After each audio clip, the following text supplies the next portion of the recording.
bienvenidos. Empezamos una nueva emisión de Los Siete Locos, distinta en este caso, no estoy en el estudio, estoy en mi casa y vamos a hacer el programa desde acá. En estos tiempos todo cambia todas las semanas, supongo que para la semana que viene ya volveremos al estudio, pero yo no quería dejar de recordar que hace unos días se cumplieron 10 años de la muerte de Ernesto Sábato. Y a mí me impresiona bastante un autor como Sábato, que fue tan importante en su momento, una figura clave durante tantos años en la cultura argentina, y se lo recuerda poco ahora. Sin embargo, salieron unas cuantas notas por este aniversario. Y hay un seminario, una serie de encuentros internacionales que se están dando, organizados por la Fundación Ernesto Sábato, y vamos a charlar ahora con la presidenta, que es Elvira González Fraga, y con dos escritores que nos van a hablar de Sábato, como son mis queridos María Rosa Lojo y Hugo Mujica. ¿Cómo les va tanto tiempo? Muy bien, muy bien. Me alegro de verlos, aunque sea por esta vía. Elvira, contanos un poco de esto. Yo sé que siguen todavía, creo que hasta el 14 de mayo, una cosa así, hay unos días más, pero esto empezó hace bastante, con varias figuras. Tengo entendido que estuvo Baltasar Garzón, Juan Cruz Ruiz de España, la viuda de Saramago, Pilar del Río, ¿no es cierto? Y figuras de la Argentina, entre ellos María Rosa y Hugo, por supuesto. Contanos un poquito de este seminario. Mira, estamos agradecidos y muy contentos del entusiasmo con que se respondió. Primero yo lo comenté a una escritora en España, que estábamos entrando la fundación en el 20 año de su existencia, desde que la fundamos con Ernesto, y que entonces íbamos a hacer esto. Al día siguiente ya teníamos a la Revista de Occidente, al Círculo de Bellas Artes, a la Complutense, me llamó Carlos Riera para decir, o sea, una difusión enorme, unas ganas, como si aquello de que Ernesto estaba medio como olvidado.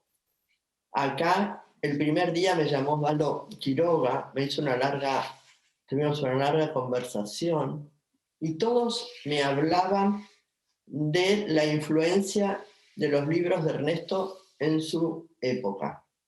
Sí, ahora nos están pidiendo que sigamos en junio y en octubre desde España, porque se ha movido mucho, digamos, desde el país. El ABC me dio 2 páginas, nos dio... Bueno, acá también vi que tuvo mucha repercusión en los diarios. Ahora me decís lo de Osvaldo Quiroga en la radio, supongo. Ha salido por muchos lugares esto. Pero ustedes compartirán, María Rosa, compartirán lo que digo. Se lo nombra poco a Sábato. Es un caso bastante especial. Si quieren, vamos a analizar un poco por qué pasa esto, porque es realmente notable. Fue una figura clave en los años 60, 70, ni hablemos lo que fue el túnel, sobre todo sobre Eres y Tumbas, ¿no es cierto? Yo creo que fue el último escritor argentino, e incluso escritoras también, el último gran escritor de cualquier género que tuvo una enorme repercusión pública desde la literatura. Creo que lo hablamos otras veces, Cristina, ¿no? Cómo los escritores entraron en un cono de sombra, no solamente Sábato, sino cualquier artista de la palabra. Permitime, yo que voy a decir esto. El rol público que tenía no solo Sábato, sino los escritores, un grupo grande de escritores en los años 60 o 70, hoy no lo tiene ningún escritor, lamentablemente. Es un lugar que se ha perdido, daría para hablar mucho por qué, ¿no? Pero es así. Sí, yo creo que podemos partir de eso, ¿no? De que ese rol social desapareció, porque se los escuchaba a los escritores sin necesidad de que fueran comentaristas políticos, analistas de la coyuntura o que fueran militantes de cualquier causa. Se los escuchaba porque escribían y se consideraba que tenían algo importante para decir a la sociedad, que la literatura era importante. Sus libros se vendían muchísimo. Las tiradas Los de Sábato, eran muy muchísimo. grandes. Sí, Muchísimo, sí, por sí, eso. sí, sí. El túnel se vendió mucho y Sobre Héroes y Tumbas tuvo un éxito Bueno, ni fulminante. Fue una hablar. novela que vendió en unos 5 años, vendió unos 100.000 ejemplares, que era muchísimo para la época. Y para En hoy ni lugar, hablemos, ¿no? pero hoy es Así que, inimaginable. ¿Qué decís vos, Hugo, de todo esto? Em, bueno, creo que desde que murió Sábato hasta ahora pasaron 100 años. Tenemos que tener en cuenta que el tiempo pasó a ser otra cosa. O sea, no es que pasó, el tiempo para atrás está lejísimo y para adelante está ya llegando, ¿no? Digo, hay que ver, el cambio cultural en estos 20 años es increíble. Sábato, toda su queja de Sábato queda atrás de que él no conoció los medios de comunicación, por así decirlo, ¿no? Digo, fue muy grande el cambio cultural que hubo. Y Sábato no tiene una obra sólida en el sentido numérica, por así decirlo, ¿no? Digo, prácticamente su gran obra es El túnel y Sobre Héroes y Tumbas. Y después fue tragado, su literatura fue tragada por el personaje. Digo, Sábato después fue una especie de ícono moral, si querés, pero fue quedando atrás su obra. Fue quedando, ¿no? Digo, atrás, es verdad, el personaje... Todos esos factores también son en cuenta. También algunas posturas de Sábato que fueron muy, bueno, ni hablemos del famoso almuerzo con Videla, pero después su actuación cuando el presidente Alfonsín lo convoca para presidir la CONADER, ¿no? Ese es un rol fortísimo que toma Sábato, público. Capaz que todo eso también tapó la obra, fue más un personaje que una obra. Desde otro lado a Borges también le pasó algo parecido. Sí, Borges también quedó anécdota, casi sepultado por las anécdotas sobre él, ¿no? Seguro. Sí, yo creo que está todo eso. Lo que creo que no pasó de su obra es Sobre Héroes y Tumbas. Yo creo que es un libro que se sigue leyendo porque es un libro iniciático, digo, que depende de una edad de leerlo. Yo lo leí cuando era al final de un adolescente, ¿no? Y creo que es como Hermann Hesse de alguna forma. Es esa franja que ayuda, porque además la novela es sobre eso, cómo das el paso a la adultez, ¿no? A una adultez que experimentas como una adulteración de lo que uno es y lo que le obligan a hacerlo, ¿no? Porque yo veo que se retoma ese libro a determinada edad de los jóvenes. Pero vos decís que hoy los adolescentes leen Sobre Héroes y Tumbas. Yo no lo sé. ¿Ustedes saben algo al respecto? Yo no hace mucho, vi 2 veces, ¿no? Un kiosquero leyendo, un pibe, etc. Yo creo que sí, como siguen leyendo a Hermann Hesse, ¿no? En otra proporción. Pero creo que es un libro que también lo fue Rayuela, pero Rayuela era más intelectual, no era para una otra especie de joven. Pero también fue un libro que tuvo una difusión impresionante, ¿no? Si recordábamos las cifras de venta que recién decía María Rosa, impresionante. ¿Vos querías decir algo, Elvira, o me pareció a mí? A mí me sorprendió muchísimo cuando fui a dar una conferencia en Bogotá, lo que los alumnos, hace poco, ahora 5 años, cómo los alumnos leían a Ernesto. Y esto también pasa en España. Es como si... Más que acá. Más que acá, por ahí. Más que acá. Claro, más que acá. ¿Entendés? O sea, cuando Rodríguez de la Fuente, el que está ahí en la revista de Occidente, me dijo hoy que quería 2 más para junio y además en octubre, yo le dije, ¿te parece, Fernando? Me dijo, acá se lo lee muchísimo. Como algo pasa en la Argentina. Yo acá hubo una especie de exceso. Acá hubo una especie de exceso. Yo me acuerdo lo que fue la ovación, que Carmen Riera el otro día la recordaba, ¿no? Lo que fue la ovación en el Círculo de Rosario. Era como... de eso iba a hablar yo justamente. Yo estuve ahí ese día, y el que estuvo ahí no se olvida nunca más, porque fue una cosa impresionante. Esto fue en el año 2004. ¿Estabas, María Rosa, vos ahí? No. Fue en el no. Congreso de la Lengua en Rosario. En el cierre del Congreso estaba el Teatro del Círculo repleto, entró Sábato y el teatro entero se puso de pie y empezó a aplaudir. Y fue una cosa, qué sé yo, no sé, emocionaba a cualquiera, Sí. porque además nos poníamos a pensar que era un escritor que provocaba eso. Estoy de acuerdo con Elvira, el que vio eso no se lo olvida más. Yo creo que fue la última vez que lo vi a Sábato, esto fue en 2004, ya estaba muy viejito, se lo veía, qué sé yo, Yo me acuerdo que cansado. ese día, cuando estaba en el escenario con él, era tanto lo que lo ovacionaban que Ernesto, que tenía 90 y algo, yo pensé, ahora se cae. Me di vuelta Claro, y le hice claro. señas a Saramago para que se pusiera del otro lado, porque era Saramago, que muy estaba ahí fuerte eso. también, sí. Estaba ahí también, sí. Yo creo que hay Era que muy distinguir amigo estaban de entre... Saramago, ¿no es cierto? Se habían hecho muy amigos. Bueno, La prueba nosotros está que Pilar vivimos del entre Río, su mujer, Saramago. está en este seminario que organizaste, sí. A veces se va un poquito la voz, pero bueno, tenemos que acostumbrarnos a trabajar también con estos sistemas. El Zoom, si esto fuera todo en la mesa, que de los 7 locos en el estudio, sería mucho más sencillo, pero es lo que tenemos en este momento, señores. Hugo, ¿vos estuviste en el Congreso de la Lengua ahí en el cierre? No, tampoco. No estaba, pero vos ibas a Yo me decir algo. considero contenta de haber visto eso, porque fue una cosa muy impresionante de ver. ¿Qué decías? No, es verdad lo que decían antes de lo que ahora es un escritor. O sea, creo que Sábato más bien tenía la imagen como de un intelectual escritor, ¿no? Era la época también de lo francés. Del intelectual, claro. El intelectual que compromete, el engagement, el intelectual comprometido, etcétera, ¿no?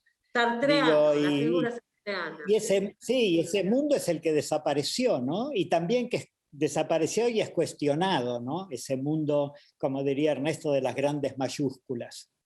Claro. O sea, ahora somos más críticos, ¿no? Digo, estuvieron los 70, los 60 por de entremedio, que fue un poco empezar a exigir que detrás de esas mayúsculas haya algo, ¿no? En ese momento todavía se seguían manejando esos grandes discursos.